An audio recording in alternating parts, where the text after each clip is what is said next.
Sige po, malapit na po tayo magsimula. Kung meron pa pong nakakarinig ng boses ko sa baba or sa labas, ay inaanyayahan na po namin pumasok at samahan kami dito sa loob.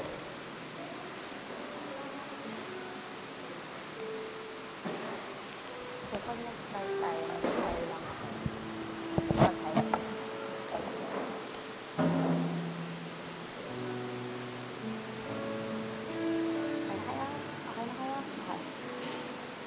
Ayan, sige po. Good morning po sa ating lahat. Good morning po. Nagagalak po akong makasama kayong lahat ngayong umagang ito. At syempre kasama ko ulit si Grace sa aking pagiging. Ayan, good morning po sa ating lahat at mapagpalang araw po.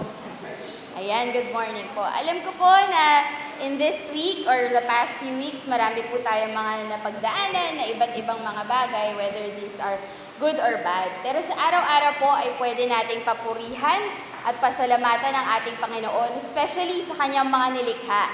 So ngayong umagang po ito ay inaanyayahan ko yung bawat isa na baka pwede naman ay mag-share tayo ng mga bagay na we are thankful for the past week.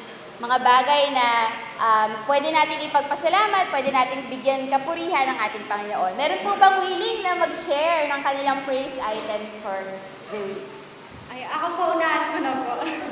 So, ayun po, nagpapasalamat ako kay Lord sa past few weeks na dumaan. Lalo na po na dahil tapos na po yung midterm exam namin. And salamat kay Lord sa knowledge and wisdom. And I pray na ayun, pumasa. And kay Lord ko po pinagkakatiwala at pinagpapasalamat Lord sa patuloy na pagkilos niya po sa pag-provide and sa guidance po sa pamilya namin. Yun po.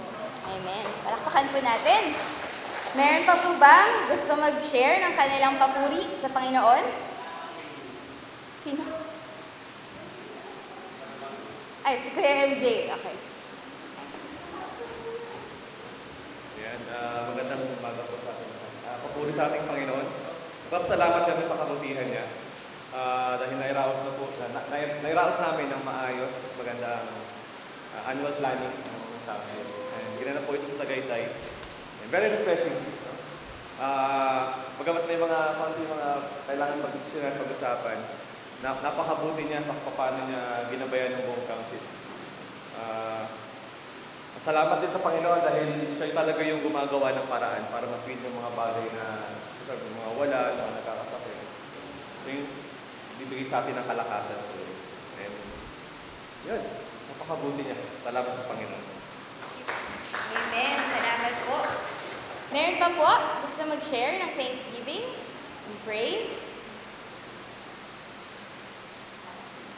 Mga pwede nating ipagpasalamat sa nakaraang linggo or sa mga nagdaang linggo. Meron po ba? Si Ate Sasu.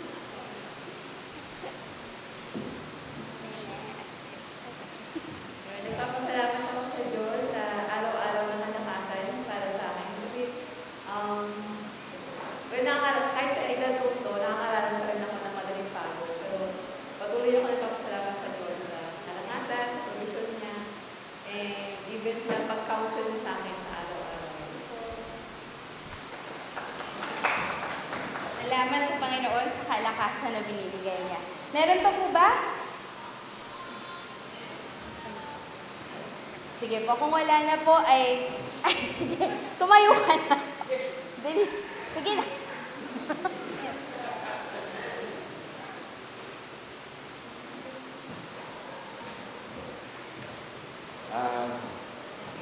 Hello, yan. Kahapon po, nagkaroon kami ng Thanksgiving dinner Janina's celebration in Craig. At the first time po namin na-meet yung buong angkan ni Craig. Napakadami po nila. At syempre, medyo hindi ko alam paano lapitan yung mga membro. Pero ang baligtad po ang nangyari, sila po yung medyo lumapit po sa amin. At yung warmness ng bilang mga mananampalataya, naramdaman po namin talaga na parang mga kapatid ko rin sila at kapamilya. Nagpapasalamat ako sa Diyos kasi inalis niya yung kabaho nung na-meet ko yung mga kamag-anak ni Craig. Pero natutuwa po ako dahil may pamilya na naman kami na naging pamilya ko na rin. At natutuwa po ako dahil naramdaman ko yung warmness. Sabi ko nga, mas malapit pa sila kaysa sa mga kapatid ko. Parang ang saya nilang marami, nagsasama-sama, at nakikita mo na very fruitful ang relationship ng bawat isa. Yun lang po. Salamat.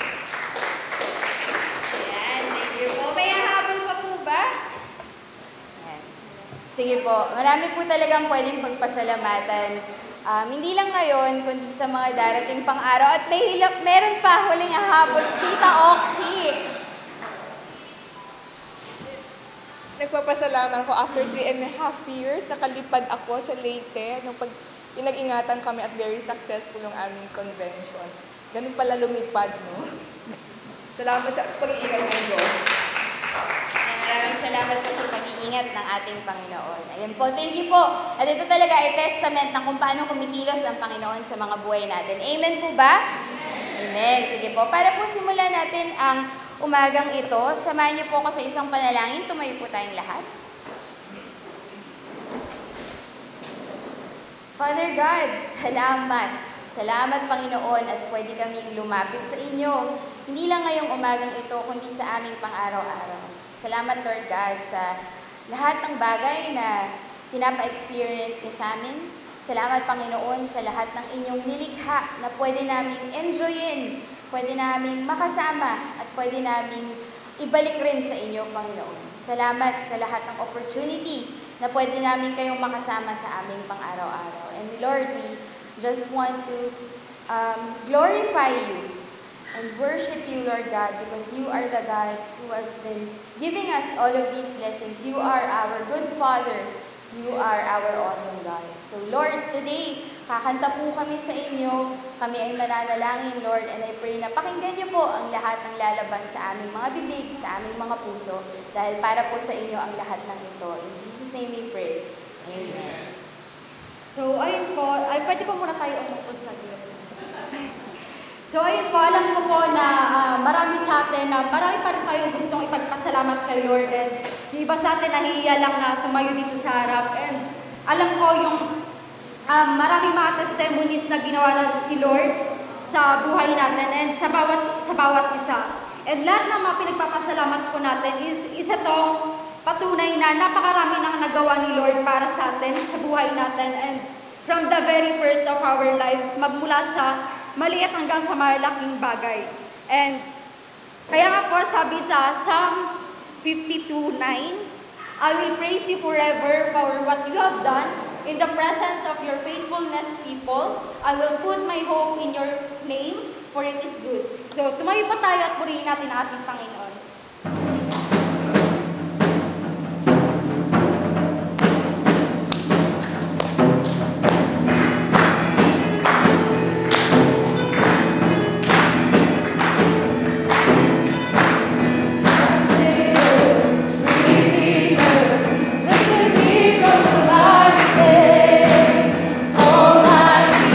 Forever, I will never be the same as you gave me.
ilan na po ba yung himala na ginawa ni Lord sa buhay natin. Kasi ako po personally, hindi ko na po mabilang kung ano at ilan yon. Pero alam ko po na araw-araw kumikilos si Lord sa buhay ko at sa buhay ng bawat isa sa atin.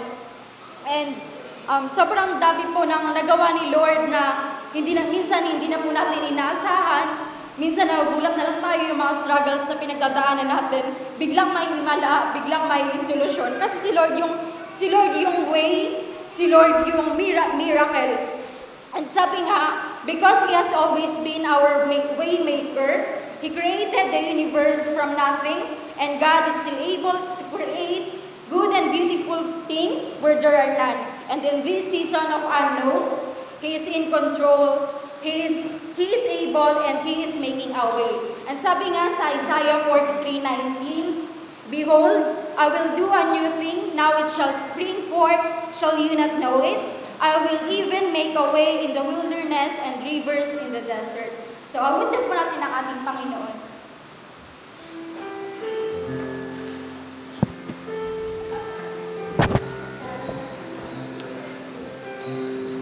Sige po, tumayo po tayong lahat.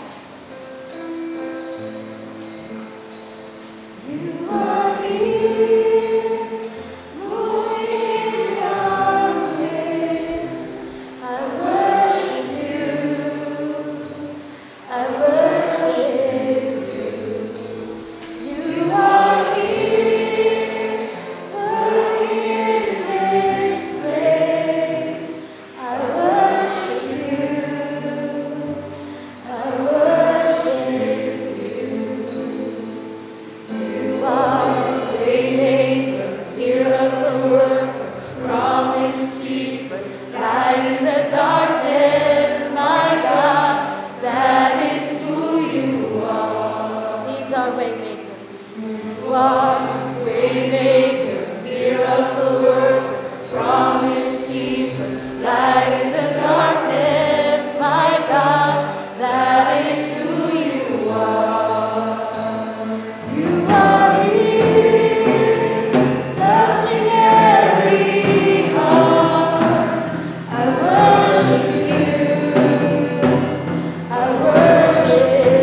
congregational prayer. Tinatawag ko po si Papa.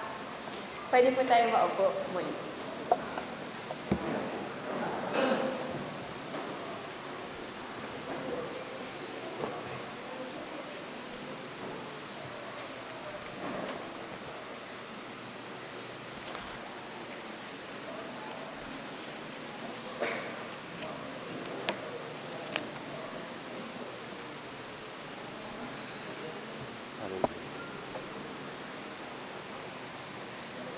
Panginoon, nagpapasalamat po kami. Papasalamat po kami, Panginoon, sa umagang ito. Sa panibagong araw, panibagong pagkakataon, panibagong pag-asa, Panginoon. Ang ibigay mo sa amin. Salamat, Lord, sa kalakasan sa umagang ito. Para magamit namin pagpuri, pagkambatay. Salamat sa puputing bagay na ginawa mo sa amin sa loob ng nakalipas at sa linggo. Huli, idinawa mo ang presensya ng bawat isa sa amin sa lugar niyo. Siyempre, Lord, inaanahan namin ang presensya mo na bumina sa amin. Lord, salamat sa mga bagay, mga kapatiran na ginagawa mo sa amin. Even nung makaraang araw, ilan aming mga kapatiran, Panginoon, ang dumanas ng maramdaman. Pero din, Lord, meron pang umabot operation. Papasalamat ka na sa'yo, Panginoon, dahil alam namin na hindi mo tayo nabayaan. Maging individual namin buhay, ginabayan mo sa loob ng sarili. Salamat sa pagkain mo. Lord, tinataas mo namin sa'yo, Panginoon, ang evangelism, disciple ministry, Panginoon, sa pauunan ni Elder Lim. Lord, patuloy mong pagpalain ang ministry ito. Patuloy mong gamitin si Len Castro, maging ang aming ka-member sa church ito, Panginoon. Magpatuloy sa pag-share ng gospel upang mas marami pang makakilala sa iyo, Panginoon. Gamitin mo po ang ministry ito, Panginoon, para sa kawataan, para tayo sa kananayan, magkaroon pa ng lakas ng loob na share ng gospel, Panginoon. Dalangin din po namin, Panginoon, yung naarapit na Sunday School Ministry, Panginoon, dito na namin. Lord, ibuhin po, Panginoon, ang puso ng bawat isa. Lalo-lalo na, Panginoon, may potential na maging teacher para sa Sunday School. Pray, Lord, na mag-continue din sila. Same time, pati yung mga bata ko, Panginoon, sa lugar nito. Ibuhin mo po sila, ma-encourage na mag-aaral, Panginoon, para sa nalalapit na magbubukas, Panginoon, muli. Sa revival, Panginoon, ng Sunday School. Lord, sa Prison Warden Ministry, Panginoon, dinadalanan namin, Lord, ang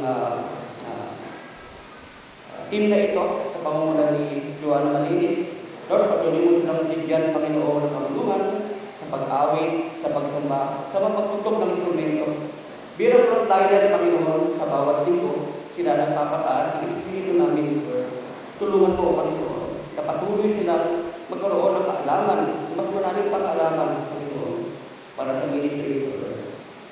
Ganun din, Lord, sa preaching ministry, sa pamumuna, Panginoon, Kuya Ando, kalingan, patuloy mo ng bigyan ng pagtulungan, kalakasan, lalo-lalo na po sa paggawa ng rota na ipapakayag, Panginoon, paggawa, Panginoon, ng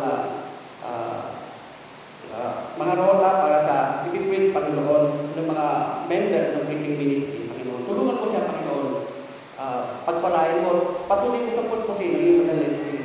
Even yung mga preacher namin, Panginoon, patuloy mo silang pagpalain, patuloy mo silang bigyan ng pagtulungan. Especially, Panginoon, ngayong araw, yung tatayo dito sa harapan para magbahagi rin yung mga salita. Si Brother na Joey Tolentino, Lord, patuloy mo silang malapasan ng iyong banal na Espiritu. Hayaan mo, Panginoon, na iyong salita magpatawid sa kanyang bibig. Tago mo lang po sa kanyang bulan, Panginoon.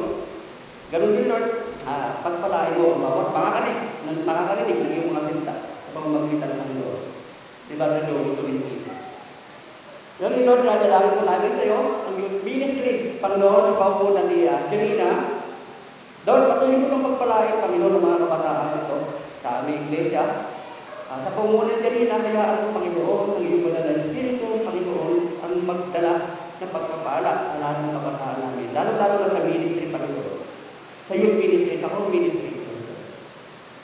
Pag-ingatan mo rin po, Panginoon, ang aming mga kabataan, pag-aaral. Ganoon din sa kanilang individual na buhay. Huwag mo po silang hayaan, Panginoon. Mamalaga sa tuktok, Panginoon, lalo-lalo po sa mga temptation, social media, platform, ng mga bagay na pwede magpahina, Panginoon, magdala sa kanila, Panginoon, ang mga ingatan ng aming mga kabataan. Ganoon din, Lord, patuloy namin na dalangin sa iyo, ang aming mga kapatid, mga kabataan na hindi namin nakakasama dahil sila po ay nag-aaral, nagtatrabaho sa ibang bansa. Patuloy mo sila, Panginoon, abutin, ingatan ng iyong mga pangyayari ng kamay, Panginoon. Patuloy mo silang pagpalain sa kanilang mga pangarap, sa kanilang pag-aaral, sa kanilang pagtatrabaho, hanggang sa muling pagbalik nila sa bansa namin ito at makasama namin silang muli sa pagpupuri at pagsimba sa iyo, Panginoon. Lord God, tinataas din po namin sa iyo ang aming bansa. Dalangin namin, especially sa ating kultura, na patuloy mo itong ayusin, patuloy mong pagpalain ang aming mga magsasaka, Panginoon. Pagpalain mo nilang mga kamay sa pagtatanim ng mga palay upang umani sila, Panginoon, naliligtig, siksik, tumaakaw at pagkakinabangan dito ng aming mga kababayan ng Pilipino, Panginoon. Ganun din ang West Philippine Sea, Panginoon. Patuloy namin itong pinadalangin, Lord, na mapunta na po ito sa amin, sapagkat ito po naman talaga ay sa amin. At pinagdalasahan lamang po ito, Panginoon, ng bansang makasarili at gusto ang kinin ng hindi sa kanila. Panginoon, ito po ang mamagitan sa patuloy nakusapin, Panginoon, sa bagay na ito. At salamat dahil alam namin, ibibigay mo sa amin ang katanungan. Dinadalagan na rin po sa amin, Panginoon, kayo, ang kaubuhan ng aming bansa, ang Forces of the Philippines, Kapulisan, Philippine Navy, Philippine Coast Guard, Panginoon, patuloy mo silang palakasin, patuloy mo silang patatagin, upang anong banta ng kaaway o mismo sa aming bansa, Panginoon, ay mapigilan nila, Panginoon. Ganun yung Lord, na nangyayari si Galot, Panginoon. Partikular po sa Israel at sa Hamas, sa Palestine, Panginoon, na patuloy ang digmaan, marami po ang lumararat at kahirapan. At the same time, marami pong buhay ang nawawala. Lord, nadalangin po namin na matigil na po sa bulong ito, Panginoon. So, po ang magitan ng mga bansa ito. Alam mo po kung ano ang dahilan kung bakit nangyari ang bagay na ito. Ang dalangin namin, Panginoon, magkaroon na po ng kapayapaan sa pagitan ng dalawang bansa ito, Panginoon. Dinadalangin po namin sa iyo, Panginoon, kalamidad, dumarating sa amin, iba't ibang klase ng kalamidad, Lord, partikular ngayong December kung saan madalas may tumatama sa aming trahedya, Panginoon, na mas mabigat. Maraming buhay, maraming pananim na nasisira, nawawasak, mga tao na napipinsala, Panginoon. Huwag mo na pong iadya, Panginoon, na mangyari itong muli sa amin sa pagpasok ng December, na sa halos sa aming experience sa buwan ng December, Lord, manami po pasok ng lumikat. Huwag mo na pong iadya ito, Panginoon, sa araw sa aligtasan, Panginoon, ng aming mga Panginoon. Ganun din po, Panginoon, nataas po namin sa iyo ang bawat pamilya ng Lord of Life, Lord, pagpalain mo po ang bawat pamilya ng Lord of Life. Pagtulungan po, Panginoon, ang mga pakailangan, particular, Lord, sa mga anak, may mga anak na nag-aaral. We pray, Panginoon, i-provide mo po lahat ng pangangailangan ng Panginoon. Ingatan mo rin, Panginoon, ang bawat pamilya ng Lord of Life. Sa Carissa, sa Mataarang, Panginoon, maging dito sa Doña Carmen. Ingatan mo ang bawat saan at pagpalain. Lord, alam namin, Panginoon, nakatingin ka sa amin, alam mo, yung aming pinagdadaan, hindi ligid sa iyo lahat ng buhay sa bawat araw, sa anumang pagkakataon, Panginoon. Maaring ilan sa amin dumaranas na kagalakan, may kalungkutan, Panginoon, may kabiguan, pero tagumpay, may kakulangan, Panginoon. Meron din kasapatan. Lord, lahat ng dumarating sa buhay namin, pinagkakatiwala namin sa iyo. Sapagkat ikaw, Panginoon, yung Diyos na nag-aalaga sa amin, Panginoon. Hindi ka man namin, Panginoon, nakikita na literal. Hindi ka man namin nahawakan ng literal, Panginoon. Pero patuloy namin yayakapin ang mga salita mo, pangako mo, na kahit kailan, hindi mo kami iiwan sa pababayaan ng Panginoon. Salamat, Lord. Thank you, Lord, for the grace. Thank you for the mercy. Thank you for unmeasurable love and salvation, Panginoon, na hindi mo pinagdamot o ipagdadamot sa amin. Salamat, Panginoon. Maraming salamat po sa lahat. Dinadalangin na rin po namin sa iyo, Panginoon, ang Carissa, kung saan po, Panginoon, ilan po sa mga kapatid namin doon ay nanghihina, Lord. We pray, Panginoon, na tulungan mo pong ma-revive ang Iglesia, Panginoon, sa Carissa.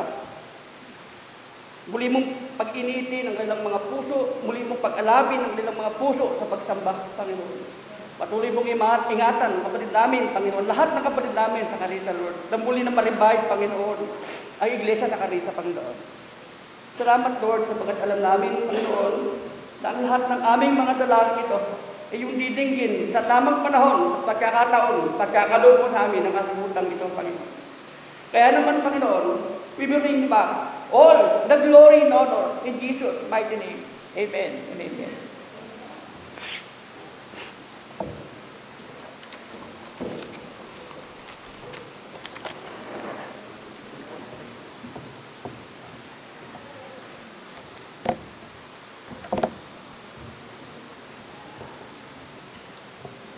Totoo nga po ang panalangin na meron tayong iba't ibang mga pinagdadaanan, may kalungkutan, may kasiyahan, may mga problema tayo na-encounter, meron din namang mga bagay na pwede natin i-celebrate. At iba-iba yun para sa atin at nag-iiba-iba yun araw-araw. Pero hindi nag-iiba ang ating Panginoon. Inawit nga natin, He is our waymaker, miracle worker, promise keeper, light in the darkness. And simula ng panahon, ganun na siya at hanggang ngayon ay ganun pa rin siya. Ang Panginoon na lumikha ng lahat ay ang same na Panginoon na kasama natin sa araw-araw. At siya ay nararapat ng ating mga papuri at pagsamba. Lahat-lahat ng meron tayo ay ibalik natin sa Kanya. Kaya naman samahan niyo po kami muli sa pag-awit, sa pag-worship sa ating Panginoon.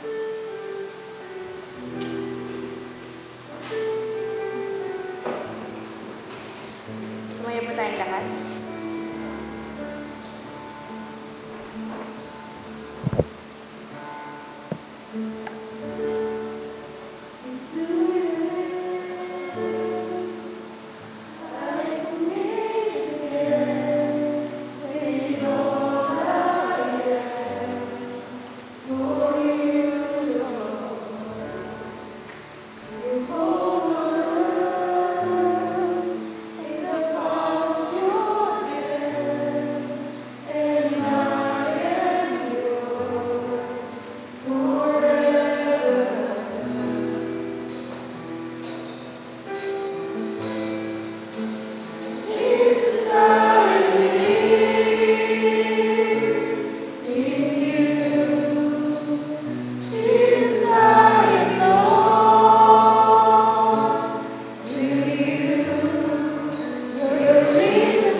Jesus, I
Lord God, we want to come to you in true worship, hindi lang sa pamamagitan ng aming mga boses, kundi sa pamamagitan ng aming mga puso.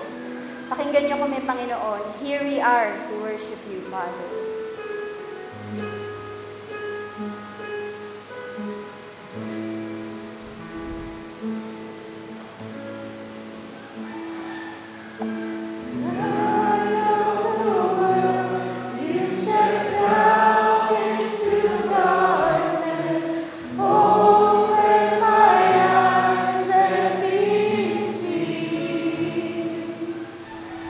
Beauty that made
lang po ang aming samot dalangin. In Jesus' name we pray. Amen. Palakpakan natin ang ating Panginoon. Sige po, maaari po tayong maupo. Tatawagin po si Tito Joey para sa ating mensahe ngayong umaga nito.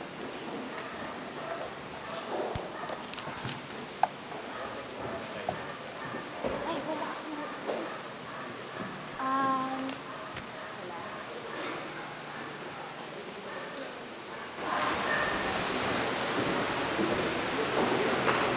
Dito na lang.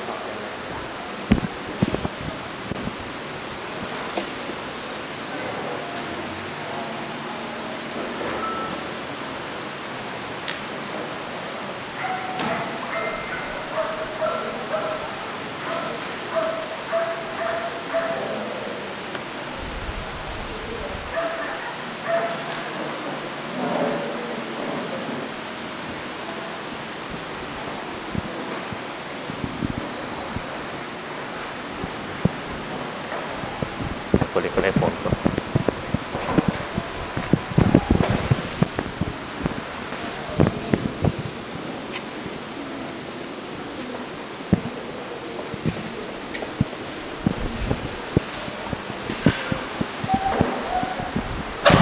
Sorry.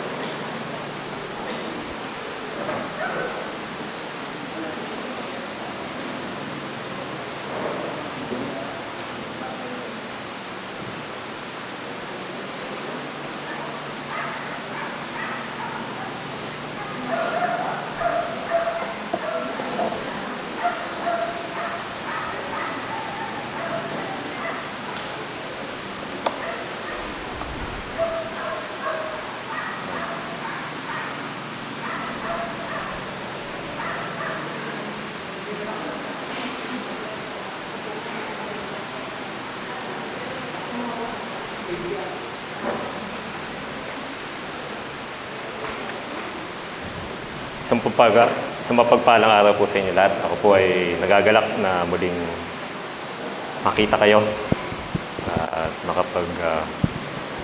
lingkod sa inyo face to face.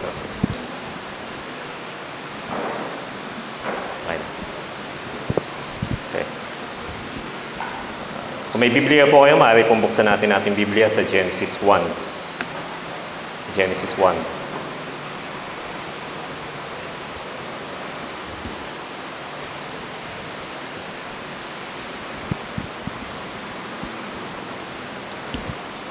Genesis 1, babasahin po natin yung buong chapter. So, magkaroon po tayo ng...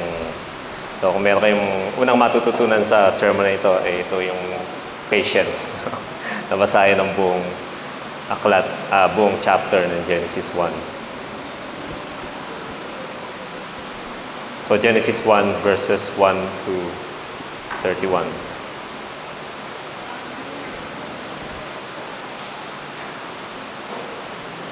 So kung wala po kayong Biblia, maaaring tumingin na lang po tayo sa ating monitor. Yun, Genesis 1. Mahal po bang tumayo tayo sa pagbabasa ng salita ng Panginoon? Genesis 1, verses 1 to 31. In the beginning, God created the heavens and the earth was without form and void, and darkness was over the face of the deep. And the Spirit of God was hovering over the face of the waters. And God said, "Let there be light." And there was light. And God saw the light was good. And God separated the light from darkness. And God called the light day, and the darkness He called night. And there was evening and there was morning the first day.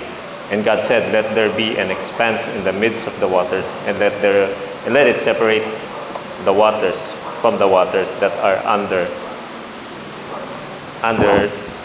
the expanse, from the waters that were above the expanse." And it was so. And God called the expanse heaven. And there was evening and there was morning the second day. And God said, "Let the waters under the heavens gather together into one place, and let the dry land appear." And it was so.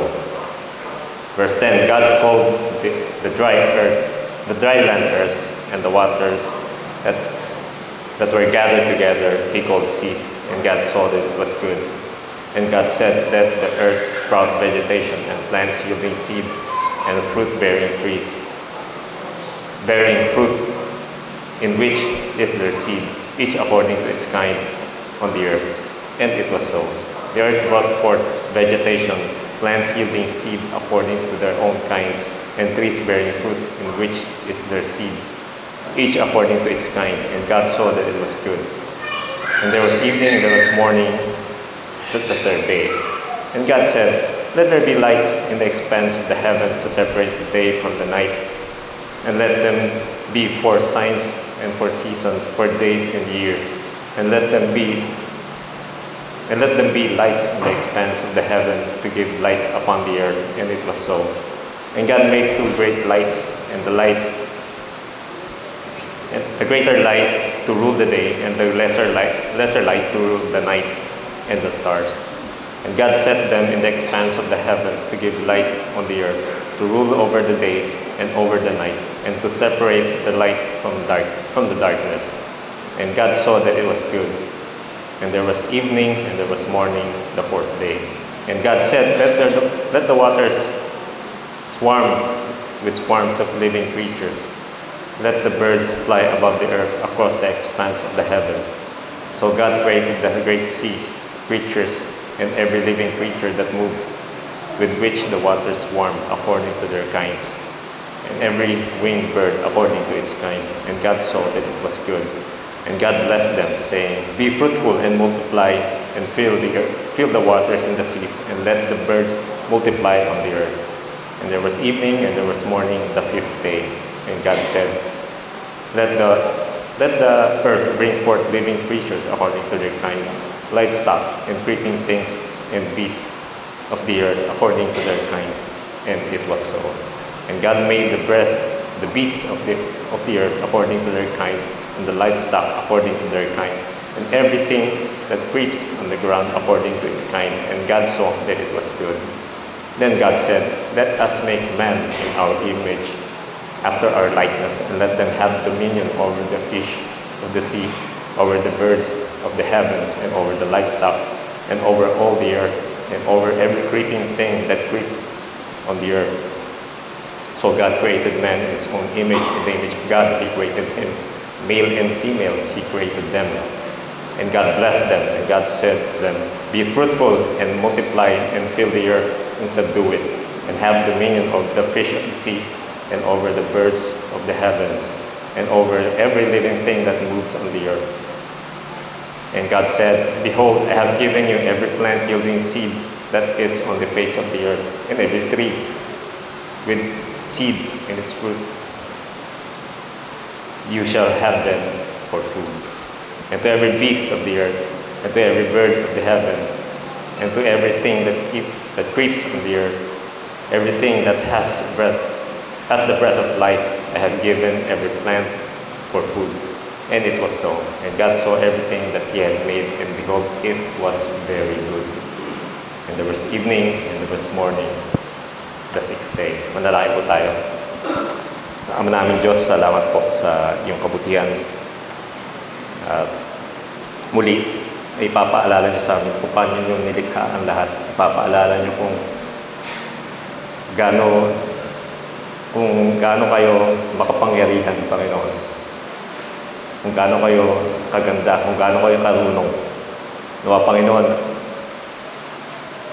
ang bawat isa nakikinig ngayon ay maging handa upang balikan kung paano nyo nilikha ang lahat. Nawa, ito ay magdulot sa amin ng bagong pananaw sa bawat nilalang na inyong nilikha. Ihanda po ang bawat isa, Panginoon, na makinig. Ihanda po tainga, ang puso at isipan ng bawat isa sa amin. Nawa, Panginoon, ay mabago ang aming pananaw pagkatapos ng mensaheng ito. At kung ito'y nataas namin sa inyo sa pangalan ng aming Panginoong Jesus. Amen. Maaari na po tayo makupo.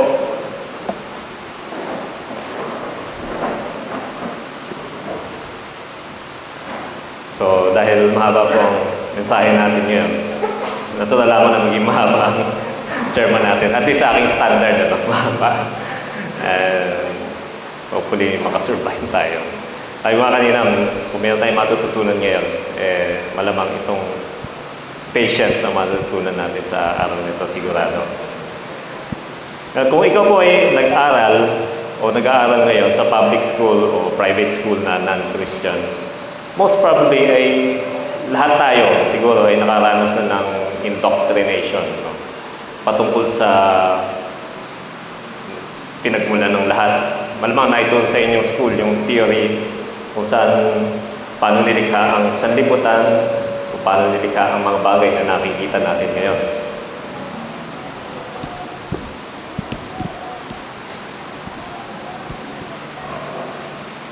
Ito sa atin yung maring yung Big Bang at yung theory of evolution. No? Maring kapag sinabi mo na ikaw ay naniniwala sa katotohanan ng Genesis 1, yung binasa natin ngayon, maring ikaw ay matawag na simple-minded o tanga. Minsan ganun pa.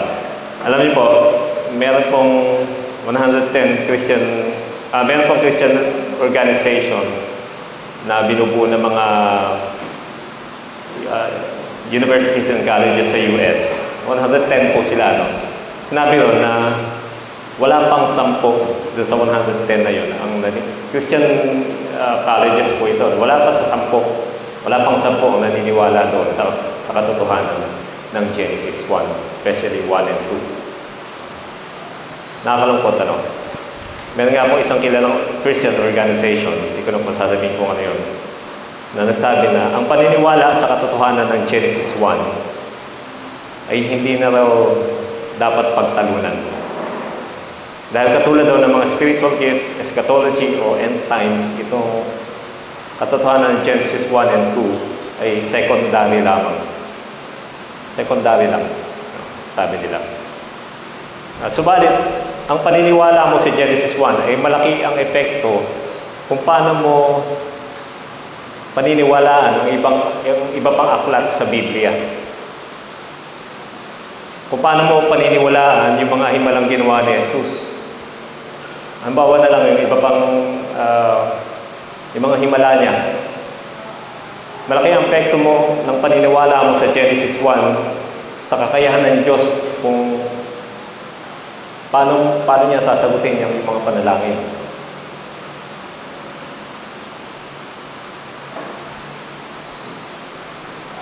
Kapag pinagdudahan mo ang katotohanan ng Genesis 1 in its literal meaning, most probably, pagdududahan mo rin ang ibang aklat talaga sa Biblia, especially about Exodus. Pagdududahan mo rin yung mga katangian ng Diyos, yung kanyang omnipotence, yung kanyang wisdom,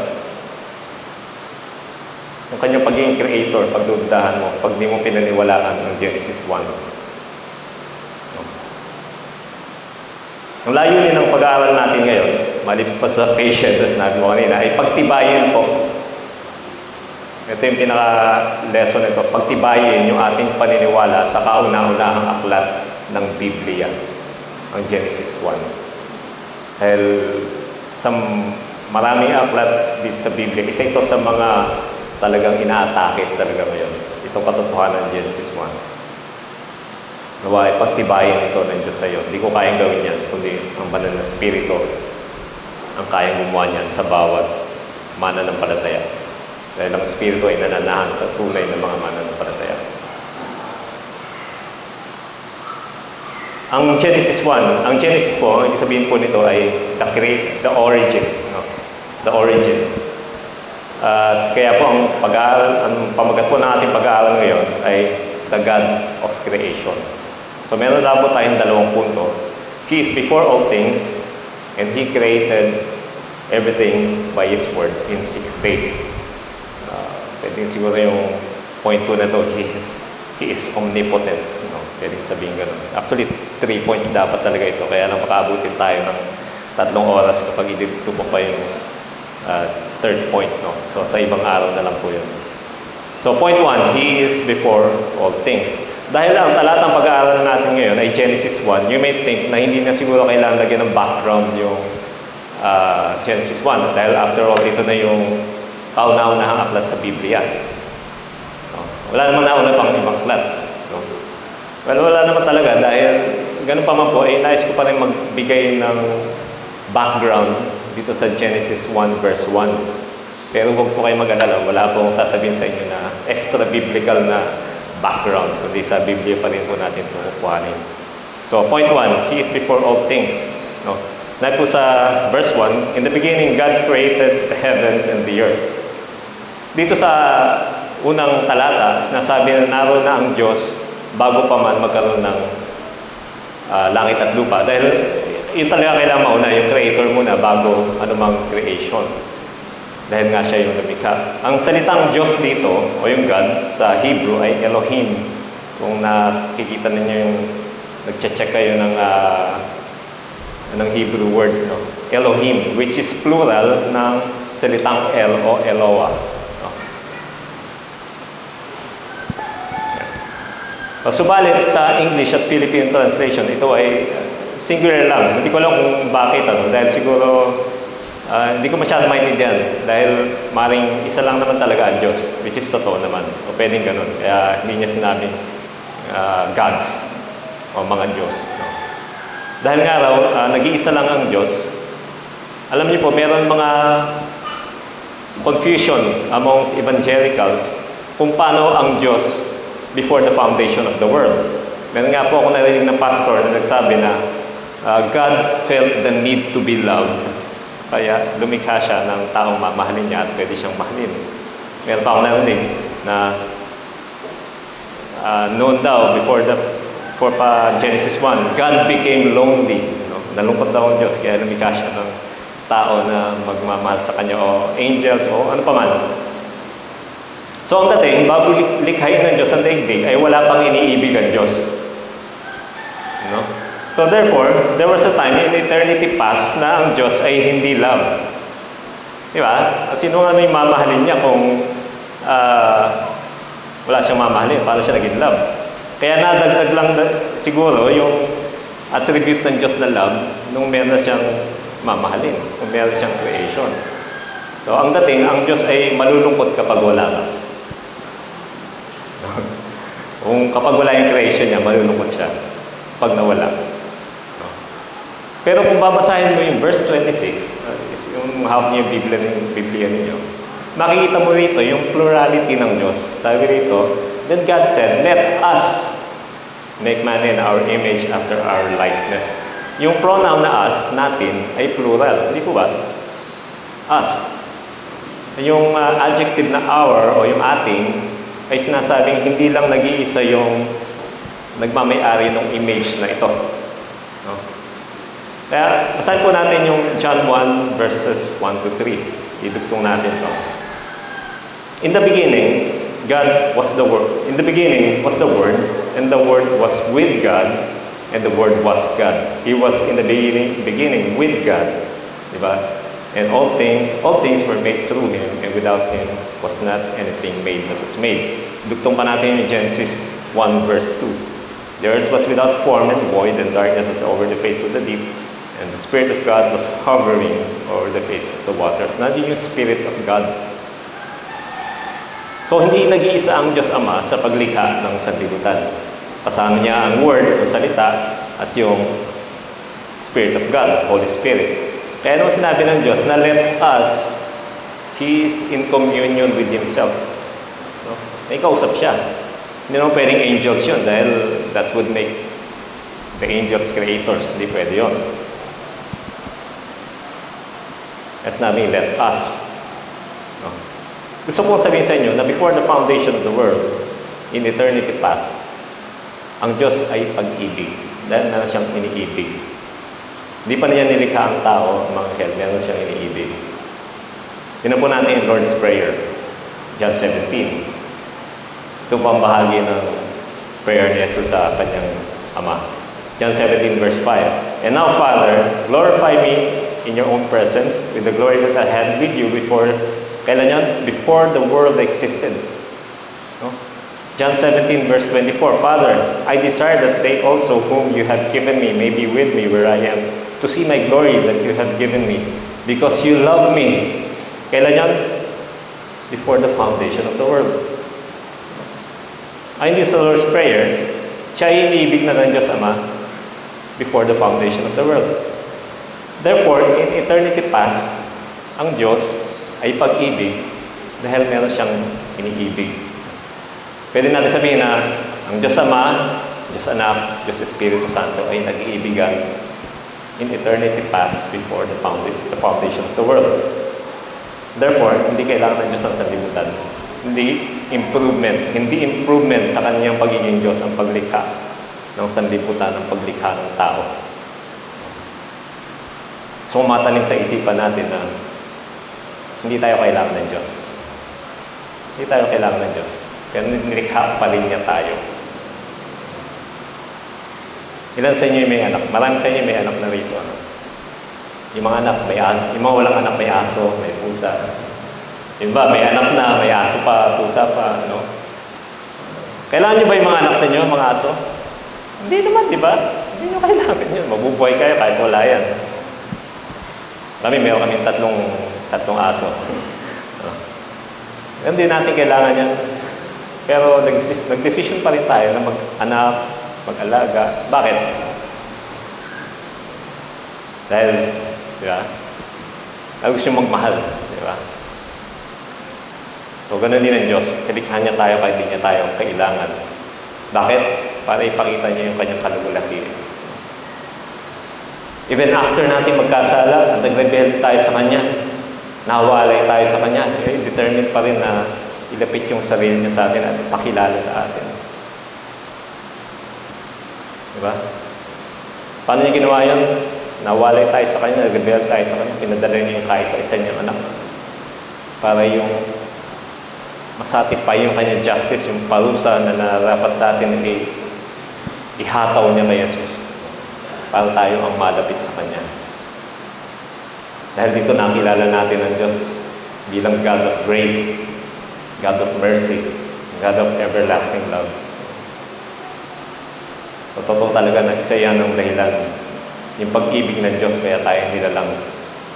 Kaya tayo ni-recreate sa pamamagitan ni Jesus. Totoo yan.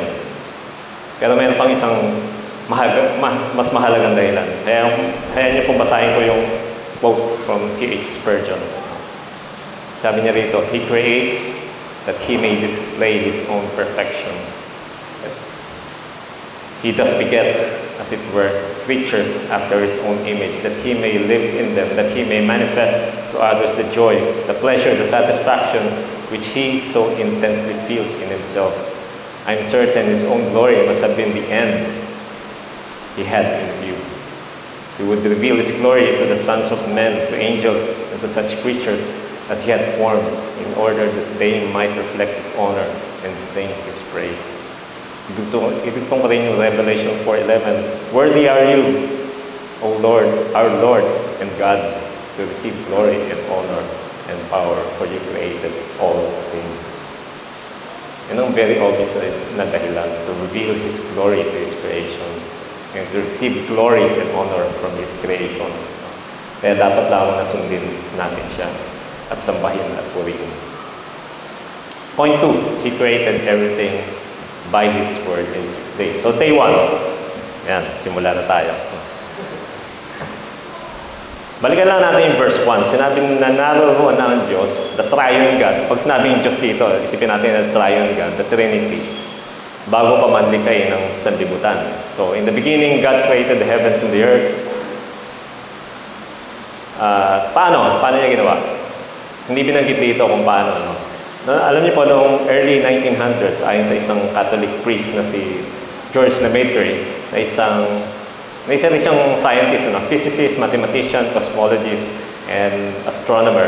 Ang solar system daw, ang universe, ay nabuo sa pamamagitan ng Big Bang. Ano po yung Big Bang? Familiar siguro sa inyo, natuturo yan sa science, di ba? Hindi ko lang, pati yata sa history, kaya itong si Father Lemaitre, tinuguri ang the father of the Big Bang. kung nakapanood na kayo ng show sa National Planetarium, hindi ko lang kung may siya nakapanood nun. At least nung bata ako, ang pinapalabas noon ay yung doon sa planetarium na yun, ay yung theory ng Big Bang. So ayon sa theory na ito daw universe ay nagsimula sa single particle na tinatawag na primeval atom. Hindi ko alam kung ano talaga itsura niya, wala naman talaga nakakita. No? So sumabog daw ito at nabuo ang buong universe kasama ang kilala nating solar system. No? Ganun pa man, sinabi ni Lemaitre na itong Big Bang na to ay Diyos pa rin yung nakapangyayari dito. No? Diyos pa rin ang gumawa ng lahat. Subalit itong Big Bang theory nito ay pinick up ng ilang mga scientists. Sinabi nila na hindi kailangan ang Diyos para makreate ang buong universe. Hindi raw kailangan ng Diyos. Ang lahat daw na ito ay nagsimula lang sa isang, iba yung version nila, infinitely hot, dense, single point. Hindi raw pala nag-explode, kundi nag-expand. Yung lumalawak, parang gano'n. At patuloy na nag-expand even until now. But this revised theory still begs the question. Meron pa rin tanong, saan nanggaling yung hot, dense, single point na ito? Saan nanggaling yan? No? Dahil ayaw nga nilang i-acknowledge na merong Diyos na creator, kailangan pa rin nilang mag-invento ng mga theories. Ano yung invento nila? Nung sinasabi nito na itong single point na yan ay eternal. Parang Diyos, ano?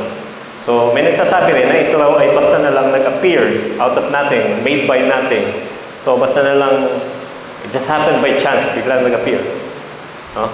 Dahil ayaw talaga nilang isama ang Diyos sa equation kung paano nilikha ang lahat. No? Sagutin nyo nga po ito. 0 plus 0 equals ano? 0 pa rin, di ba? Dito, parang sinasabi nila, nasabi ng mga scientists na 0 equals 0 plus 0 equals 1. Parang, nothing plus nothing equals something. Naalala ko, may isang in-interview kilala si Richard Dawkins. Nag-struggle siya kung paano niya i-define yung ganyan. Nagtatawanan siya, sabi nung isang pare. Sabi niya, what's so funny? Ba't niyo ako pinagtatawanan? Sabi ng pare, kasi you're defining nothing. Paano i-define yung nothing? Wala naman yung nothing, di ba? Paano i-define? Alam mo, kailangan mo ng malupit na pananampalataya para maniwala dyan. Malupit na pananampalataya. Ngayon, baka sinasabi niyo, walang matinong tao na maniniwala sa ganyang logical at mathematical impossibility. Amazing din, sadly, maraming naniniwala sa theory na ito. May deny lamang ang Diyos. Nakakalungkot. No? Namin nga sa Romans 1:21-22, they became futile in their thinking and their foolish hearts were darkened. Claiming to be wise, they became fools. Naging hangal sila. Any creation requires a creator. Ang nagsasabi ng ibang mga talata sa Biblia, sa Psalm 33 verse 6, by the word of God, ito, paano nilikha ang daigdig. By the word of God, by the word of the Lord, the heavens were made, and by the breath of His mouth, all their hosts. Let all the earth fear the Lord. Let all the inhabitants of the world stand in awe of Him. For He spoke, and it came to be. He commanded, and it stood firm. So katulad na iba pang nilalang ng Diyos, ang langit at ang daigdig ay nilikha sa pamamagitan ng Kanyang salita. He spoke it, and it came to be. Big Bang, expansion ng single atom. Hindi po, creation is nasabi rito. God spoke them into existence. Dahil po sa Hebrews 11 verse 3, by faith we understand that the universe was created by the word of God, so that what is seen was not made out of things that are visible. Ayon sa talatang ito, the whole universe was created by the word of God out of nothing. Walang single particle or primeval atom, out of nothing, no? Sabi dito. Gaano to katagal ginawa ng Diyos yung daigdig? Magpatuloy po tayo. Day 2, the earth was without form and void, and darkness was over the face of the deep. Dito sa verse 2, sinabi ng Diyos kung ano yung condition nung nilalang ginawa niyang daigdig. Una, ang description dito is without form, walang anyo. Void, empty, walang laman. Darkness was over the face of the deep, binalot sa kadiliman, ang kalaliman. Ibig sabihin na meron tubig, balot ng tubig yung daigdig na ito. At ang Espiritu ng Diyos ay kumikilos. In what way? Sabi rito, hovering. No? Hovering. So means shaking, moving. Next slide nga po. Ayan, parang ganyan, no? Hindi ko mailarawan kung paano. So, madilim na daigdig, tapos ang Espiritu ng Diyos ay, na-imagine mo yung ginagawa niya? Parang naghihintay ng order, very eager na i-unleash yung kanyang power over the face of the deep. No? And verse 3, sabi niya, let there be light. Nagsalita ang Panginoon at nagkaroon nga ng liwanag. And there was light. And God saw that light was good, sabi sa verse 4. And God separated the light from the darkness. O pahiwatig dito na natuwa ang Diyos sa liwanag na ito. Mapapansin niyo yung sa verse 2, walang sinabing natuwa ang Diyos sa daigdig na ginawa niya. Puro yung kakulangan ng daigdig na ginawa niya sa verse 2. Then, ayon pa sa talata, pinaghiwalay niya, ibinukod niya yung liwanag sa dilim. No? Dito, mababasa niyo paglikha ng Diyos sa umaga at gabi. No? So, meron ng kadiliman, di ba? Nauna yung kadiliman. So, kailangan niya gumawa ng liwanag dito sa verse 3. So, may period na time na nakalabas yung liwanag, inyong araw, at merong period of time na wala yung liwanag. Yun naman yung gabi. So, ibig sabihin ba, at this point, nilikha na ng Diyos yung araw? Yung sun, na alam natin yun. Nilikha na ba ng Diyos? Pustahan kayo, 20-20. Nilikha na? Wala. So, hindi pa. So, patuloy po tayo. Day 2. Yan. Next slide nga po. So, sa verse 2, ang daigdig daw ay balot ng tubig. Pahiwatig dito na merong, dito sa verse 6, meron ding tubig na nasa ibabaw ng tubig. Paano nangyari yan? So, di ba, ang water pwedeng maging liquid form and then gas form, di ba? So, na-imagine ko yung, ayan, yung may tubig tapos may ulap sa ibabaw. So, parang ganon, no? So, ito yung maring ulap. Then, nagsalita uli ang Diyos sa verse 6, sabi niya, magkaroon ng isang kalawakan sa gitna ng tubig at paghiwalay nito ang tubig. So, nangyari, naghiwalay nga yung ulap na yon at ang tubig na bumabalot sa daigdig, no? So, yung next slide. No? At ginawa ng Diyos ang kalawakan, ibinukod ang tubig na nasa ilalim ng kalawakan mula sa tubig na nasa itaas ng kalawakan. At ito yung nangyari. So, nagkaroon ng space between yung sa gas form ng tubig at liquid form. So, ito yung tinawag niyang, binigyan nito ng pangalang expanse o langit. No? And there was evening and there was morning the second day. So day 3 na tayo. On the third day, dito pala ang sinimula ng Diyos nalikhain ang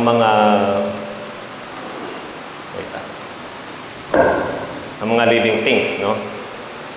Ayon sa theory of, ano ba yung theory of spontaneous generation ni Aristotle, na sinasabi na ang living thing daw ay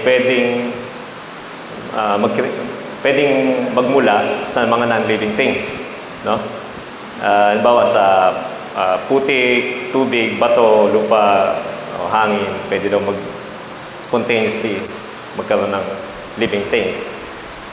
Pero later, iyan ay na-disprove ng mga scientists. Sabi niya sa na-disprove niyan ay yung isang French chemist at microbiologist na si Louis Pasteur na nabuhay noong 1800s. Nagsagawa siya ng experiments. At ang conclusion niya, sabi niya, life comes only from pre-existing life. Hindi raw pwedeng magkaroon ng buhay sa mga bagay na wala namang buhay. No? Again, paano nga nagkaroon ng buhay? God spoke them into existence. Pero bago niya gawin yan, ay meron muna siyang ginawa. Sabi sa verses 9 and 10, And God said, let the waters under heavens be gathered together into one place. Let the dry land appear. And it was so. Tinawag ng Diyos na ito yung lupa, ang lupa. At ang tubig na tipon ay tinawag niyang dagat. Nakita ng Diyos ito ay mabuti. So bago siya nag-create ng anumang living things, inihanda muna niya yung titirahan, yung paglalagyan ng living things. No? Dito sa verse 9, nilikha niya yung kalupaan. Maaaring pwedeng pinalsa niya mula sa kailaliman or kinrate lang niya yung lupa. Mismo, pwedeng possible yung alinman doon. At muli, natuwa ang Diyos sa kanyang ginawa. At ang unang living things na ginawa ng Panginoon sa verses 12 to 11 ay ang mga halaman. No? God also made sure na yung mga susunod niyang gagawin, lilikhain, ay meron ng pagkain. No? So, mababasa niyo sa 29 to 30, yung mga halaman niya magiging pagkain ng mga susunod niyang lilikhain. No? Notice, mapapansin ninyo, yung sinabi rito sa verses 11 and 12,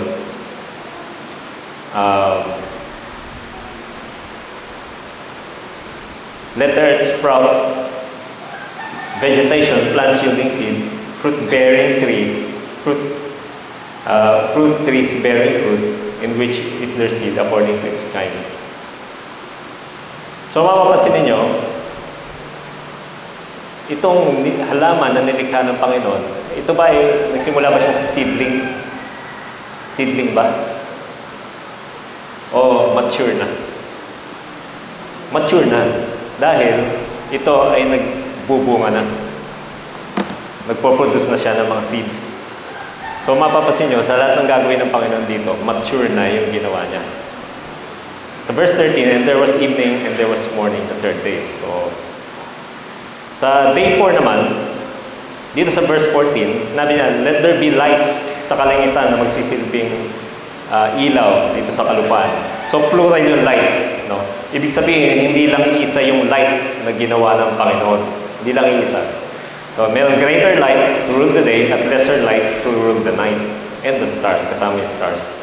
So, yung greater light na binabanggit dito, ito na yung araw. O, dito pa lang nilikha yung araw. So, sino yung natalo sa pustahan? Dito pa lang nilikha yung araw. No? Siguro naisip niyo, ano yung source of light nung nasa kanina? Sa previous verses kanina. Alam niyo, ang Diyos, pag gumawa ng light, hindi niya kailangan ng anumang source. Kung gusto niya magkaroon ng light, magkakaroon ng light. Yung baga siya mismo yung source ng light. No, dito pala nagkaroon ng physical source of light ang daigdig na magsisilbing tanglaw. Ito namang lesser light, ito yung buwan. No? At alam naman natin yung buwan ay wala talagang pinoproduce na light. Next slide nga po. Ayan. So, nire-reflect lang niya yung light na nagmumula sa araw. No? So, maliban lang kung cloudy. Makita natin, pag maliwanag talaga yung buwan, nagsisilbi pa rin tanglaw sa gabi kahit paano. At alam naman natin, yung mga bituin ay ginagamit sa navigation ng araw, hindi pa uso yung mga compass. No? Hindi pa na-invento. So, dito pa lang sa verse 4, nilikha ng Diyos ang araw. So, wala pang araw until day 4. So, ganun din yung iba pang lights. No? Dito sa ito raw, two great lights na ito ay magsisilbi ring palatandaan ng araw. No? Mabibilang natin kung ilang araw na, kung mabibilang natin kung ilan na yung paglubog at pagsikat ng araw. O kung magiging technical tayo, yung rotation ng rotation ng daigdig. No? Kung makakailang rotate na. So, pag na-experience tayo ng araw at gabi, one day na yon. So, isa yun sa palatandaan. Yun namang pag-ikot ng buwan sa daigdig ay halos isang buwan. Kaya meron tayong ngayon, doon natin nakuha yung isang buwan. No? Yun namang pag-ikot o yung revolution ng daigdig around the sun is approximately 365 days o 1 year. Alam din natin na merong seasons na malamig at maiksi yung araw, mahaba yung araw, at merong tagulan. Ito ay base naman sa distance at tilt ng daigdig habang siya umiikot around the sun. So, yun yung sinasabi ng Panginoon dito. So yan ang silbi ng two great lights kasama ng mga bituin na nilikha ng Diyos. So day 4, there was evening, there was morning, the 4th day. So day 5 na tayo. Dito naman sa day 5, nilikha ng Diyos ang hayop na naninirahan sa tubig. Ito ay lahat ng mga hayop na naninirahan ngayon. At pati na rin yung mga hayop na extinct na. Nga yung next slide. Yung mga marine reptiles na wala na ngayon. Yung natin nakikita ngayon. Siguro kasama dyan yung natawag na Leviathan. No? Hindi ko lang, di ako sure. No? Kasabay na rin nilikha ng Diyos sa araw na ito yung mga ibon na lumilipad. Yung kasing salitang bird, fowl, sa Hebrew ay general term sa lahat ng mga flying creatures o anumang hayop na may pakpak. No? So, ibig sabihin, kasama rin dito yung mga extinct na mga, yan, next slide. Ano, hindi pa yan thesaurus, pterosaurs. Pterosaurs. Ayan yung mga reptiles na lumilipad na wala na ngayon. And sa day 5 sinabi dito, verse 22, and God blessed them, saying, be fruitful and multiply, and fill the earth, fill the waters and the seas, and let the birds multiply on the earth. So, pahiwatig dito na mature na yung mga nilikha ng Diyos dito ng mga ibon. So, kung may nagtanong sa inyo, ano nauna, manok o itlog? Sabihin nyo ngayon, manok. Yung full grown, yung manok na nilikha. Saan galing yung manok? Sa Diyos, nilikha niya on the 5th day, full grown. Yan, alam niyo yung sasagot niya. So, nilikha ng Diyos ang lahat ng mga hayop na ito at binigyan niya ng kautusan na magparami. So far, hanggang ngayon, yung mga hayop na yan ay yan ang ginagawa. Pansin niyo ba, yung mga hayop, walang ginawa kundi magparami. Kahit pigilan mo. Meron kaming aso dun sa bahay. Talagang, sinicure na namin yung bakod. Ang ginawa niya, nagukay siyang palalim na ganyan. Bakit kaya? Kasi may nakita siya mga chicks dun sa labas. Talagang gusto niya. Gusto niya magparami. Hindi ko naisip ko ngayon, sumusunod lang sa kautusan ng Panginoon ng parami. Walang ginawa yung mga hayop kundi magparami. Sana wala lang ganun tao. Hindi pa yung magabalang chicks, yung sumunod sa kautusan. Verse 23, and there was evening, there was morning on the 5th day. So day 6 na tayo. On day 6, on the 6th day, sa verses 24 to 25, nilalang naman ng Diyos sa mga land animals, mga hayop na gumagapang, and the rest of the insects, yung mga worms, mga invertebrates, mga vertebrates. Baka tinatanong niyo kung nasaan yung dinosaur sa salitang dito sa Biblia. Hindi kama dito yung dinosaur. Alam niyo po kasi yung salitang dinosaur ay na-coin lamang noong 1842. Yung English Bible ay nabuo na noong pang 1535. So, nauna yung English Bible kasi sa word na dinosaur. Pero kung nabasa niyo yung Job 40, meron na binabanggit na behemoth. Kung pag-aaralan niyo yung description ng Diyos sa behemoth, yan po yung mabubunin niyo. Isa siyang brachiosaur. Merong brachiosaur. Yung Leviathan, pinaniniwala ang malaking reptile na marine reptile na mabangs. So, pwedeng dinosaur din yun. So, yan yung description ng behemoth. So, lahat ng iba pang hayop na nag-exist ngayon at yung mga hindi nag-exist on the 6th day ay ginawa na niya. And God saw that it was good. Ayon sa verse 25. This also means na walang anumang sakit, anumang imperfections na ginawa ng Diyos. Kasundan nila lang ng Diyos pagkatapos ng mga hayop ng mga tao. Ito na, mga tao. Verses 26 to 27. Gaya na nasabi ko nina, God is communion with Himself. Kung sinabi niya, let us make man in our image. So dito na sa punto na to na nag-uusap yung Trinity. Kung mapapansin nyo, hindi na sinabing, let there be. Bakit ganun? No? Dito sa pagkakataon to, naging very personal na. Let us. Yung pag-create ng tao, naging very personal. In fact, dito sa chapter 2, mababasa mo, na very special talaga yung pagkagawa sa tao. Sabi sa Genesis 2 verse 7, then the Lord God formed the man of dust from the ground and breathed into his nostril the breath of life. And the man became a living creature. Hindi ko lang kung bakit ganun ito. Bakit parang may personal touch. As if ginamit ng Diyos yung kanyang kamay para bumuo ng tao. Parang, alam mo yung artist na nung may likuhan ng mga shape. No? Grabe, let there be. Hindi let there be, kundi let us. Parang pinagtulong-tulungan nilang gawin ng tao. No, tandaan po natin ito. Dito sa mundo, tao lamang ang ginawa niya sa kanyang imahe. No? Wala nang ibang creature na ginawa ng Diyos in His image, kundi tao. Ibig sabihin ba ang tao ay pwedeng Diyos? Pwede maging Diyos? Hindi po. Ibig sabihin lamang nito, tayo ay image bearer ng Diyos. Image bearer. Taga-dala ng kanyang imahe, kanyang wangis. So, pero pag-aaral natin po yan ng mas malalim sa susunod na sermon on December. No? Dahil hindi po yan ang focus ng pag-aaral natin yan. Pero ano ba itsura ng tao noon? Sabi rito, sa Genesis 2 verse 20, Genesis 1:27 pala, male and female. No? O, dalawa lang yung gender. Ito ba yung baby? Hindi. 100% adult na ito. Kahit 1 day old lang sila, adult na po yung tao na ito. Paano ko nalaman yan? Dahil inutusan sila na magparami. Inutusan sila na mag-reproduce. Meron silang kakayahan. At sa verse 28, be fruitful and multiply and fill the earth and subdue it. Ibig sabihin, capable sila magparami. Kasama rin ang unang mga utos sa mga hayop. Capable silang pamahalaan yung lahat ng nilalang ng Diyos.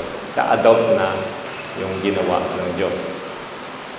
Sabi na sa verses 29-30, behold, I have given you every plant yielding seed that is on the face of the earth, and every tree with seeds in its fruit. You shall have them for food, and to every beast of the earth, and to every bird of the heaven, and to everything that creeps on the earth, everything that has life, has the breath of life, I have given every green plant for food, and it was so.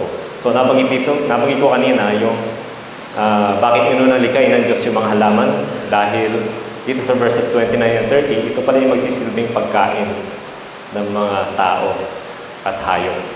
Pahiwatig dito na lahat ng hayop at tao ay herbivores, mga vegans. No? Kasi nyo, walang omnivore, walang carnivore, hindi nila kailangan mag-hunting, pumatay, magkatay ng anuman para mabuhay ng healthy. So day 6, verse 31, God saw everything that He had made, and behold, it was very good. No? This time, hindi lang nakita ng Diyos na good yung kanyang ginawa, kundi it was very good. Alin tutukoy dito? Everything that He had made. Lupa, katubigan, halaman, hayop, tao, bawat isa ay napakabuti. Walang anumang kapintasan. Excellent, because our God is excellent. Our God is a beautiful God. Nire-reflect ng mga creation na ito, yung kagandahan ng Panginoon. And yes, nakumpleto lahat ito ng Diyos in 6 literal days, hindi po billions of years. Hindi po tayo nag-evolve mula sa single-celled na organism na develop maging halaman, iba naging unggoy, yung mga unggoy, naging tao, na develop daw to billions of years. Yan po ang tinuturo sa theory of evolution.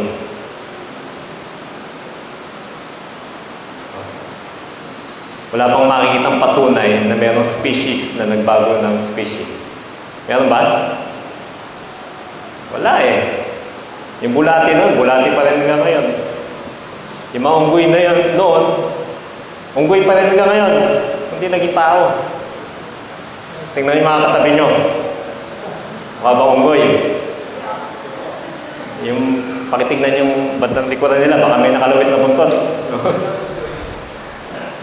Pakitago.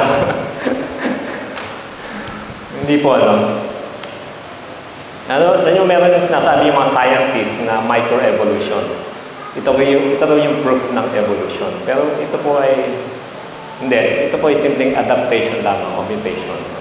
Nagbabago sila ng itsura, pero same species pa rin. Isang halimbawa dyan yung, alam mo, nag-alaga ko ng ibon noon yan. Alam mo yung lahat ng ibon na yan, same species lang yan. Ito yung nasa kaliwa, yung galing sa Australia, yung wild, dinala sa England. So, anong nangyari? Lumago yung balahibo, lumaki, nagkaroon ng ibang kulay. Pero, same species. Pwede mong i-breed yung wild na yan dun sa English version. Nagbago lang, nag-adapt kasi naiba yung lugar. Lalayo ka pa, tingnan mo lang yung mga aso, di ba? May mga aso na, ang layo na itsura ng Chihuahua sa St. Bernard. Kasi ba, ang laki ng difference. At lalayo ka pa, yung mga tao nga lang, di ba? Merong maliit, merong malaki, maputi, may singkit, may malaki mata, di ba? Magkakaiba itsura, pero same lang. Di ba? Tao pa rin. Hindi po yung evolution, yung adaptation lamang. Diba? Tao nagsimula lang sa dalawa, pero yan ang nangyari. Yan.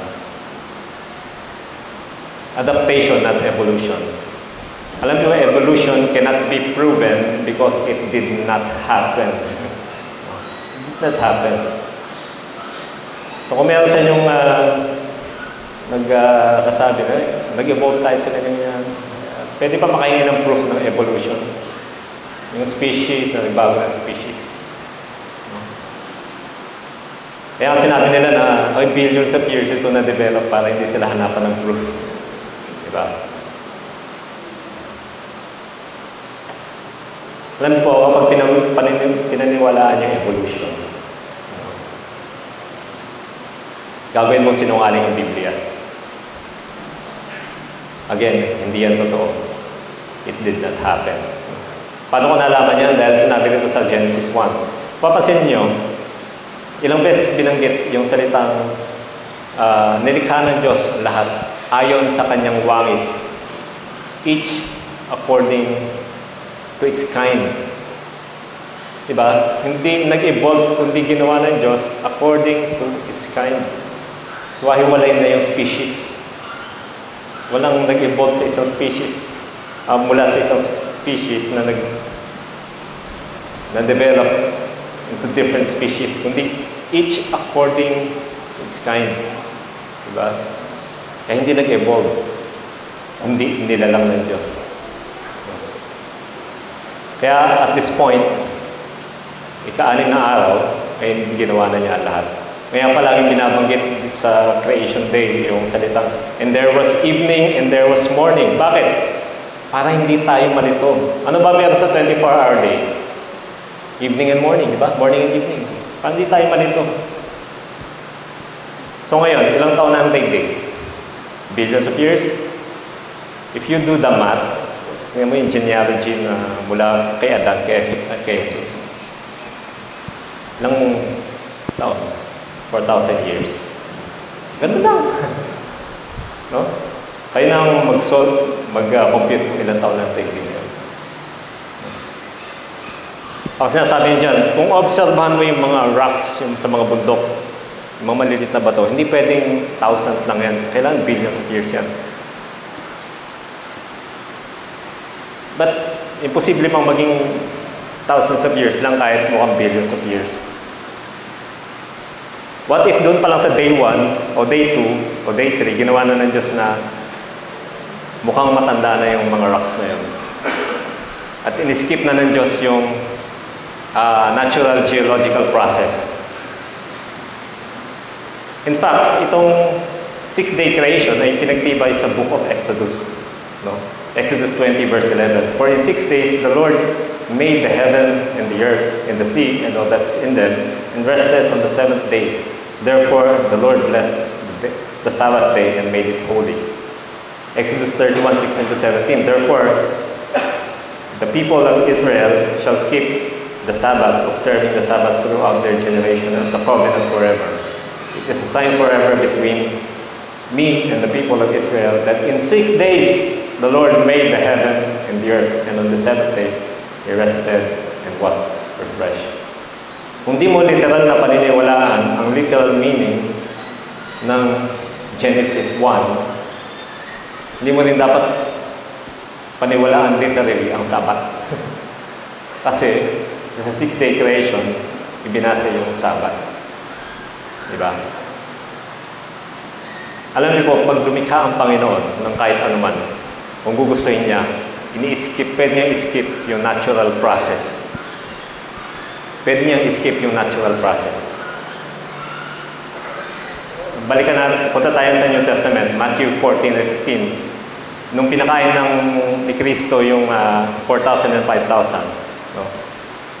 Gano'n niya katagal ginawa yung tinapay? Ilang segundo lang, di ba? May tinapay na-replicate na niya yung tinapay, kumbaga.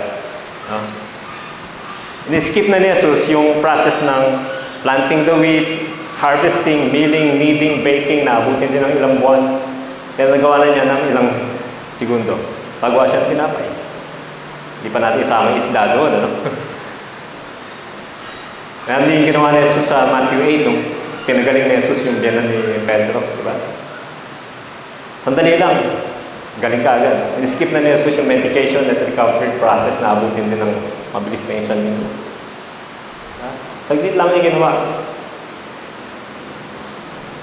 Hindi ko lang kung wala kayong problema sa mga himala na ginawa ni Jesus dito sa New Testament, hindi ko alam kung bakit kayo magkakaroon ng problema sa paniniwala sa 6th-day creation ng Genesis 1. Diba? Alam mo, binigyan pa nga rito si Jesus na Matthew 3 verse 9. Namuna yung Matthew 3 verse 9. And do not presume to say to yourselves, kausap niyo na ako rito. We have Abraham as our father. For I tell you, ngayon niyo po ito, God is able from these stones to raise up children of Abraham. Ito ang bato, sabi ni Jesus, yung mga bato na ito ay pwedeng gumawa ng tao ang Diyos. Niniwala ka na kayang gawin ng Diyos yun? Alam mo maniwala, hindi kailangan ng Diyos na dumaan sa natural reproductive process. No? Kailangan mo maniwala na kayang gawin ng Diyos yun. Controversial? Hindi po yung controversial. Siguro controversial lang sa mga pinagdududahan ng katotohanan ng Biblia. Pero walang gray area dito sa Genesis 1. Lahat ng sinabi rito ay literal at totoo. Dahil hindi itong posible sa ating marunong at makapangyarihang Diyos. Bakit ka maniniwala sa chismis ng evolution?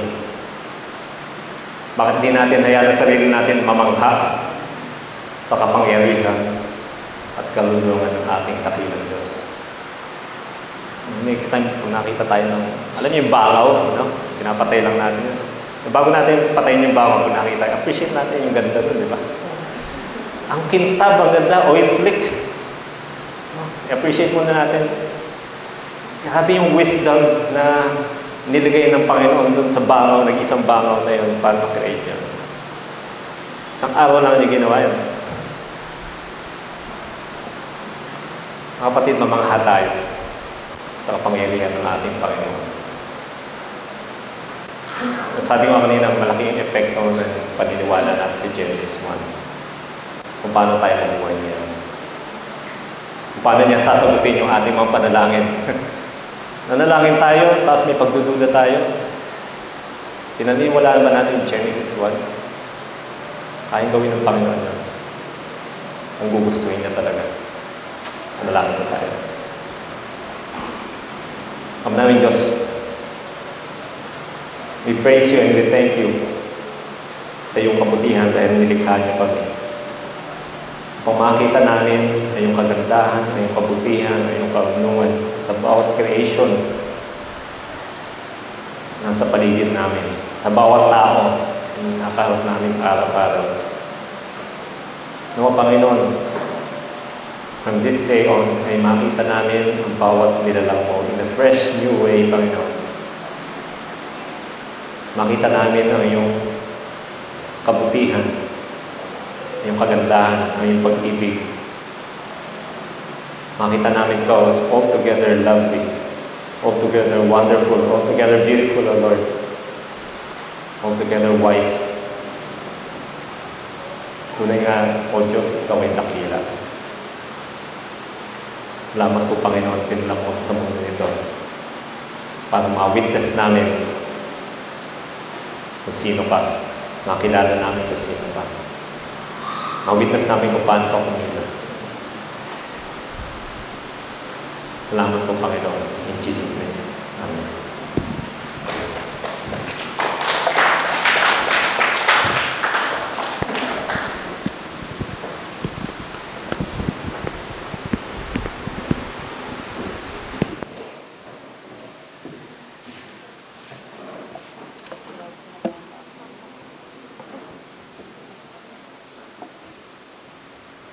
So, para po sa ating tithes and offering, tinatawagan po namin si Ate Aki at Ate Mika.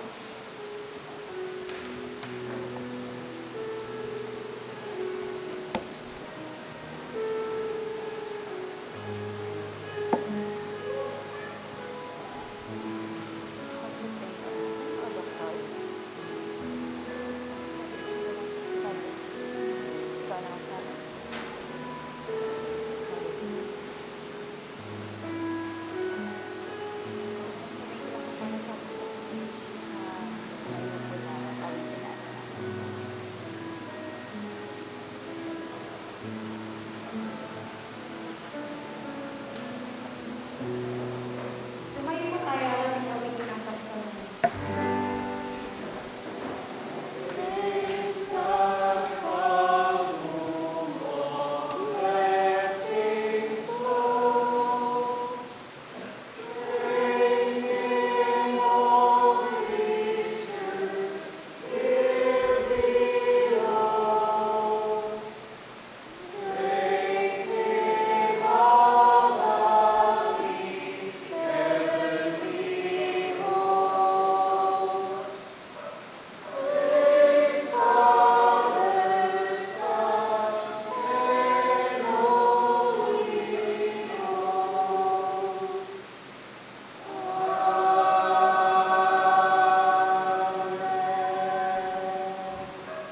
Maraming tayo po. Ayan po, meron tayong ilang mga anunsyo para sa araw na ito. This coming Wednesday po ay patuloy ang ating prayer meeting ng 7:30 p.m. dito po sa Doña Carmen. Ang ating facilitator po this coming Wednesday ay si Tita Norma at inaanayahan po natin ang lahat na lumalo sa gawain. Sa Sunday naman po, October 22 ay 9:30 a.m. ang ating worship service at ang ating worship leader po ay si James Dyer at ang ating preacher po ay si Papa sa 1 Peter 1:13-15 RU Holy. That afternoon naman po, pagkatapos ng ating worship service, ay meron po tayong youth hangout ng 1:00 p.m. Dito ba? Sa Batasan po. Sa Batasan na po ang ating youth hangout. So after po ng ating worship service, lahat po ng gustong dumalo, mga kabataan ng Doña Carmen, ay makapag-coordinate na lang po sa core team kay Ate Janina, pwede tayo lumapit kasi sabay-sabay po tayo pupunta sa Batasan. At doon na po tayo magla-lunch and then afterwards ay gaganapin ang ating youth hangout. Sa October 28 naman po, Saturday, dito sa Doña Carmen, from 9 a.m. hanggang 12 noon, ay magkakaroon po ng DC Kids Sunday School Volunteers and Teachers Meeting. So para po ito sa lahat ng mga gustong tumulong sa ating Sunday School Ministry, at pwede po tayo lumapit kay Ate Shishi Bersora, Tita Nona Caballero, o kaya naman po kay Papa kung tayo ay interesado dito sa gawain ito. This coming November 27 naman po, matagal-tagal pa naman, pero magkakaroon po tayo ng Adult Sports Fest sa Marikina Sports Center. At si Kuya Rico na ito po ang in-charge dito. Tama po ba? Ayan. So kung interesado po tayo sumali sa mga different activities na meron tayo, pwede pong basketball para sa mga kalalakihan, meron din pong volleyball, mixed po yan, badminton, darts, chess, Scrabble, at meron din po tayong Bible quiz sa Book of Mark, pati general info quiz, all about the Philippines only. So meron po tayo iba't ibang mga games na pwede natin salihan, at kung interesado po tayo sumali, ay lapitan lang po natin or i-message natin si Kuya Rico na. Ayan. Meron din po tayo ilan na mag-celebrate ng birthdays nila. This October 15, si Aida Balanaa. October 16, si Ate Lea Flores. Hindi ko ba siya? Ay, wala. Saka sa October 17 naman po si Albuna Rachel Albuna. Tapos sa October 17 po ay anniversary nila Tito Ton and Tita Nora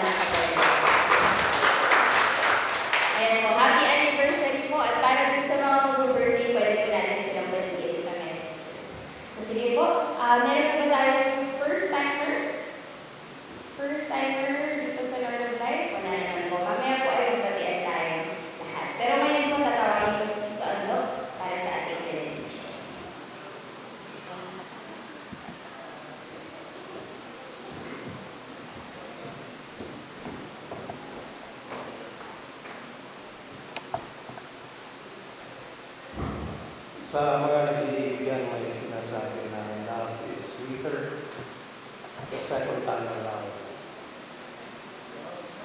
Hindi ko alam kung totoo yun. Pero kanina narinig natin na ang Diyos ay pag-ibig noon pa man. At ang Diyos ay pag-ibig ngayon pa rin at sa hinaharap. Gaano kalawak ang pag-ibig ng Diyos sa atin? Mula po sa aklat ng Romans, no? Who shall separate us from the love of Christ? Shall trouble or hardship or persecution or famine or nakedness or danger or sword? As it is written, for your sake we face death all day long. We are considered a ship to be slaughtered. No, in all these things we are more than conquerors through Him who loved us.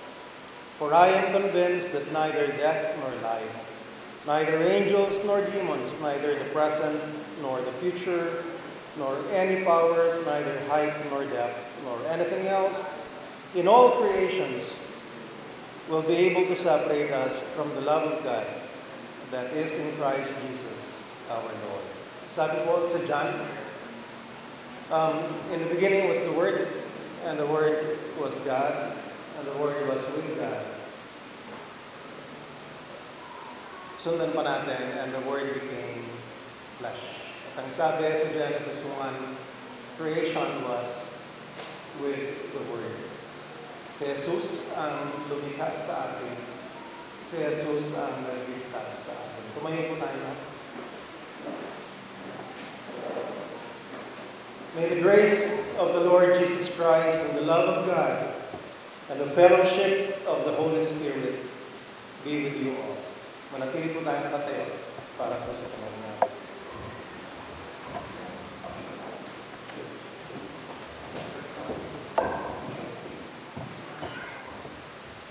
So para po sa ating panghuling awit, awitin po natin ang For